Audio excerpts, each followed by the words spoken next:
ជាបន្តទៅទៀតនេះនាងខ្ញុំម៉ៅសុធានីសូមជូនព័ត៌មានពិស្ដាអង្គការឃ្លាំមើលសិទ្ធិសេរីភាពពិភពលោក Freedom House កាលពីថ្ងៃពុធម្សិលមិញបានចេញផ្សាយរបាយការណ៍ស្តីពីសិទ្ធិសេរីភាពសម្រាប់ឆ្នាំ2015ចាររបាយការណ៍នេះបានសិក្សាទៅលើប្រទេសចំនួន195ក្នុងពិភពលោករួមទាំងប្រទេសកម្ពុជាផងដែរ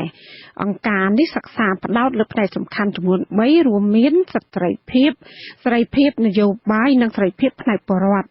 ដោយដាក់ចំណាត់ថ្នាក់ពីលេខ1រហូតដល់7គឺមានន័យថាលេខ1ល្អបំផុត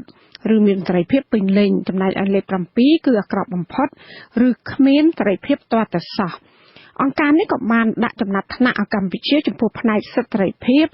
ភាពនយោបាយនិងសេរីភាពផ្នែកបរិវត្តពីលំដាប់ថ្នាក់ពី5ទៅដល់6មានន័យថាកម្ពុជាគឺជាប្រទេសគ្មានសេរីភាពដែលឡែកនៅប្រទេសជិតខាងកម្ពុជាវិញគឺប្រទេសថៃសិទ្ធិសេរីភាពផ្នែកនយោបាយនិងបរិវត្តបានធ្លាក់ចុះយ៉ាងខ្លាំងដោយសារតែរដ្ឋប្រហារយោធាទម្លាក់រដ្ឋាភិបាលជាប់ឆ្នោតរបាយការណ៍បញ្ជាក់ថារបបផ្ដាច់ការបានប្រើប្រាស់មធ្យោបាយគៀបសង្កត់ទៅលើបរិវត្តនិងការវាយប្រហារផ្នែកភេរវកម្មបណ្ដាលឲ្យសិទ្ធិសេរីភាពបន្តធ្លាក់ចុះជាលំដាប់